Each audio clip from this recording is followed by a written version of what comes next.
Ensonga za Eddy Kenzo nziyina mu maaso awo. Bannange ono yammenya omutima yantamisa buli kitonde kikazi. Oh my God, ono tali wamu ne Eddy Kenzo. Mukyala Ray bannange abalagidde abagambye mumwagala era mumwegomba naye maama lwakuba mumwevumisa. Amaze n'abyasula naye nga mugamba mutya kansubire muli bulungi. Irene Namulondo ne Rema mbayina mu maaso awo. Zali ne Shakibu mukwano ebiraavulaavu byo buli lunaku byeyongera kulinnya naye nga mugamba mutya. Mr. Henry amaze n'ayogera ensonga lwaki munaye Prima Kadashi teyafuna lubuto oba mbimba video mujimpereka like era nesaba mukwano gwo wenna atanaba kusubscribinga ntikiro subscribing era onyigende mu notification bell oleme kusubanga buli kimu kyonna kyemba nteekayo kati oluwama munnange ye ne Bobi Wine simanyi oba ani yanyiizaani naye maama nawe bijja kunyuma ng'obirabyeko mu maaso awo. Wemba nkutandise butereevu nkutandise ne mwana mulenzi kaana kambaata oba Eddy Kenzo munnange olunaku lw'ejjo ebadde edduwa ya muganda we fenna tukimanyi bulungi nnyo kati omwezi guweza ate jjukira etteeka ly'obusiraamu buli omwezi we guwera munaye muba mulina okulomba edduwa eyo y'omuntu eyakola ki yo omuntu eyafa naye katusabe bambi omukama muwummuze kiri mirembe era amusonyiwe na byonna ebyakola ki ebyamusobako munnange wadde Eddy Kenzo bamugaanibwa okuyimba simanyi mu Uganda simanyi muki ye munnange tekyamuganya kukola kigenda ate kukungubagira oba kusabira muganda we Mande kuba kati omwezi guweze jjukira yafuna ebizibu bya mirundi ebiri kuba yafiirwa muganda we Mande ate ne wiiki yali tenabako gamba yafiirwa muganda we ate n'amaana afiirwa n'omwana wa muganda we ate yo nga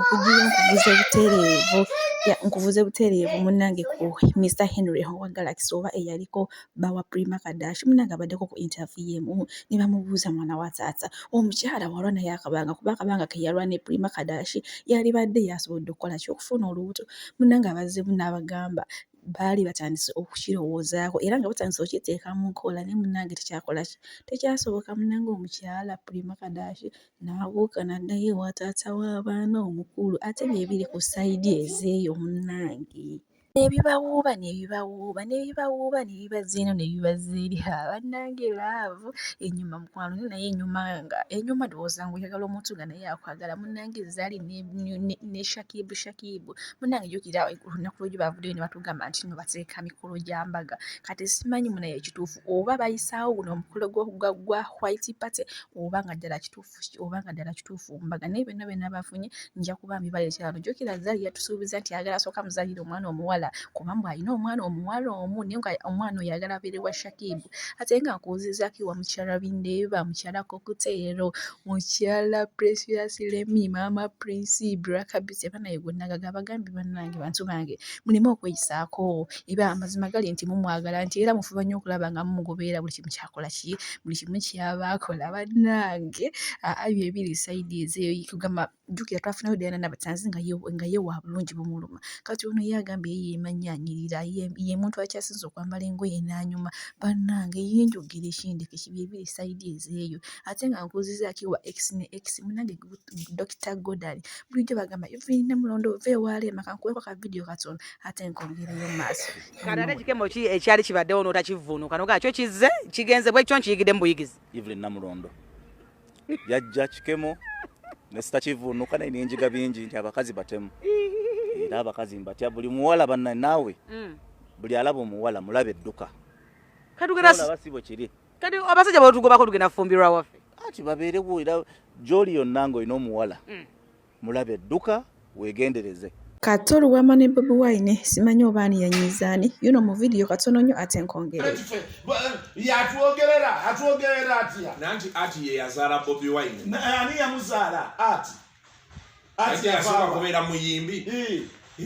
bw'abeera omuyimbi nekitegeeza nti eri gye wava ate tabulayo aleme kututabulira kintu nedda politikale yasucceedinga w'amaanyi bwakonkone wa Museveni tebamuggalira bw'aba yagala okulaba sale amulaba 10 za kiro tuwaliwo tabbu kakati ffe bwe tulaba ku sale naye yamulabadde emirundi n'emirundi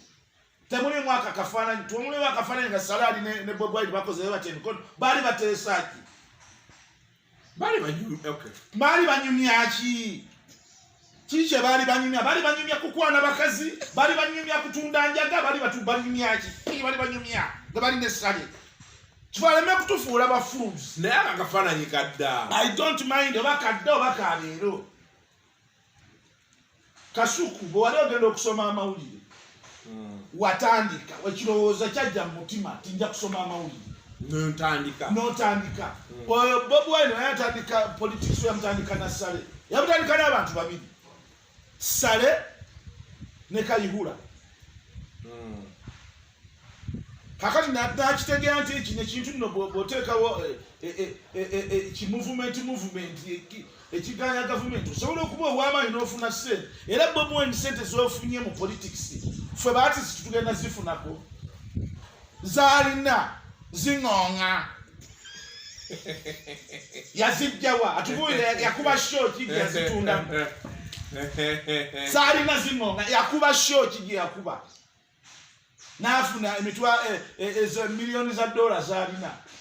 bagamba talina